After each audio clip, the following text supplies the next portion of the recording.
famous after the writers. So we're going to be looking at a commonplace binder, because, commonplace binder 101. I'm going to set this down, though.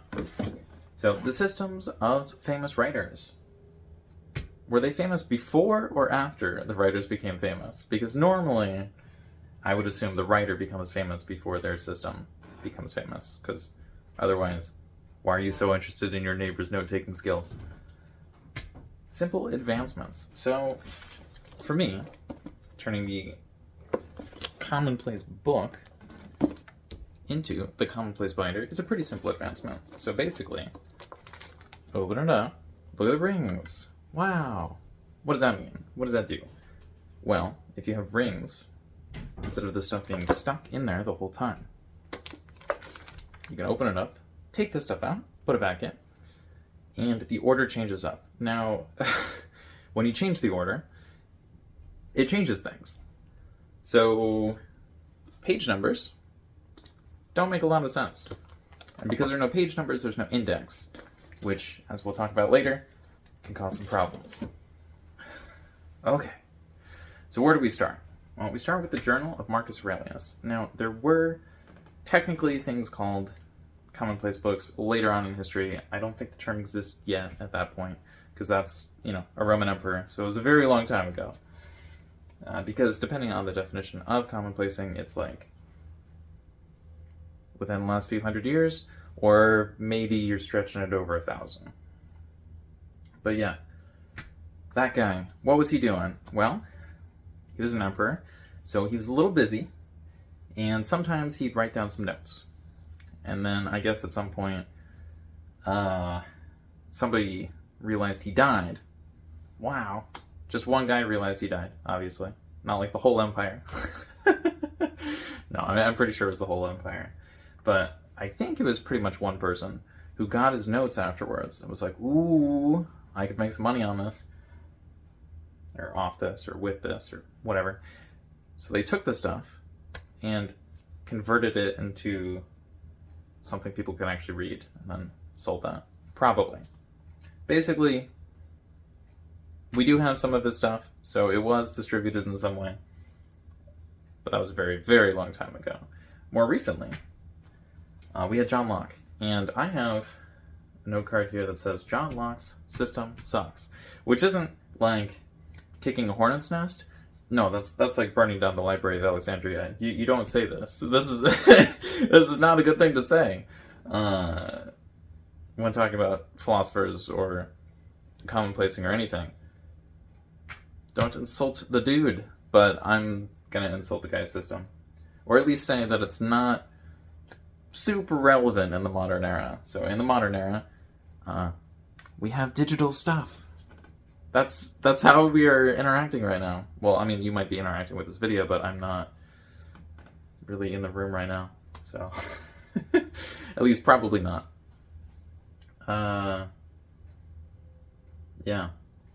So why does the system suck? Because I said so. No, because if you have a binder, for example, there's no freaking index. So, like, his thing is all about indexing. And so if there's no index, what the heck is this?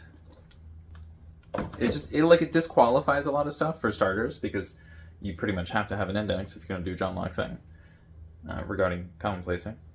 And he didn't even fill in all of his own stuff. So if he didn't fill it all in, why are you going to fill it all in? if that guy can't do it, why are you going to be able to use his specific system when he couldn't even use his own system? It seems a little egotistical, and yet that is the only one that really gets talked about. So that's the one that everybody ends up using. Not everybody, obviously.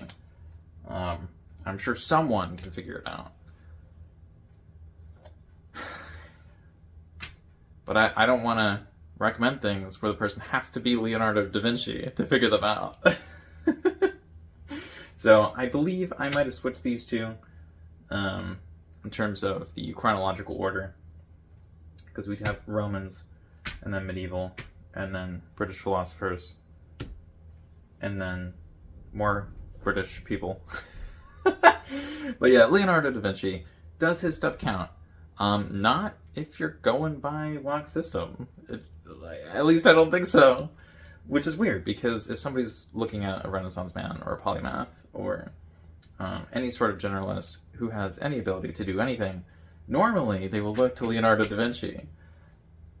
So it's kind of weird to say that his stuff doesn't count. And I feel like if we're really looking through John Locke's stuff and like the way the stuff is set up, Da Vinci doesn't count.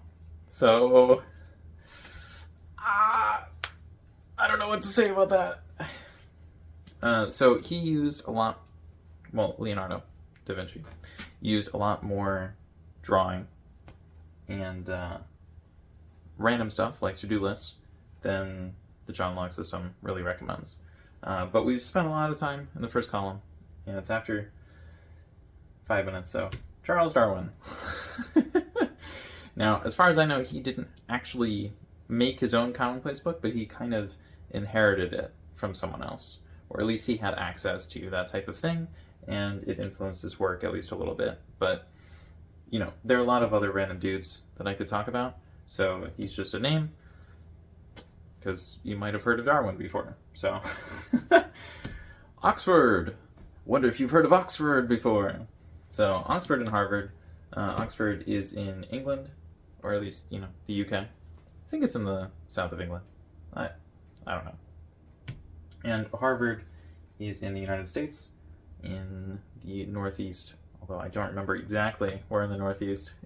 I mean, it's in New England, but like, you know, 6 states or 3 states or however you want to decide it. Anyways, the point is, Oxford saw that these British dudes were getting pretty excited about commonplace books, and they were like, well, you know what, maybe we should do that. Maybe we should have that as part of our class. And so they did that, at least for a little bit. Maybe the order was reversed. Maybe Oxford did it before the famous dudes. I don't know. I think it was random people doing it before an institution was like, oh yeah, that makes sense. But yeah, Harvard, why were they doing it? Probably because they saw Oxford doing it. I might have gotten the timetable messed up, but again, with Harvard, why are they doing it? Probably because they saw famous people doing it. And they were like, you know, worked out for them, maybe it will work out for us. But also because commonplacing is normally used in periods of information overload. So they would all talk about a commonplace book. I'm going to talk about a commonplace I'm going to talk about a commonplace binder. Sorry, there's a lot of background noise, and I hope it's not too distracting. U.S. presidents. Why would U.S. presidents look at this sort of thing? Have any U.S. presidents actually done this? Well, from everything that I've seen, one of our presidents actually did, and it might not be the one that you expect. Although, it might have been more than one. Again, it depends on the definitions, because, you know, this guy might not count. Women. Women are often not counted for this, which is really weird, because, I don't know how many people have pockets big enough to carry this around, and I'm not saying that everything looks like this, or has to look like this, or even has a chance of looking like this, but the thing is, if people are working with paper, and they're recording things, and they're focusing on random esoteric knowledge, why would that not be women who are working in a home or are expected to, like, present themselves in a fancy and fabulous way because they have a lot of money and they're forced into, like, very rigid, conforming society, but they have access to paper and they're supposed to read books, and they've obviously been doing this for a long, long time. So which women are we going to talk about? The one I normally hear people talk about on YouTube is... Well, I actually haven't been watching a lot of the videos lately, but I think Virginia Woolf is mentioned. There are a lot of other people. Sorry, it's getting really loud out there. Yeah, so maybe you can leave some notable accomplishments of women in regards to, you know, commonplace books in the description. Or not in the description, in the comment section down below. That would be really fun. Maybe we could have a comment section all about the women related to commonplacing. because this was kind of all about the men.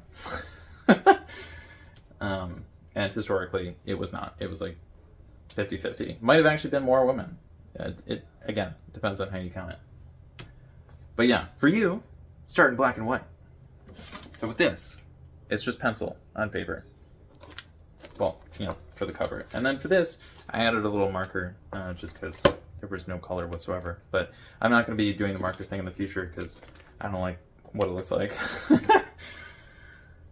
But black and white will get you started because it's just get a white sheet of paper, write on it in like something dark.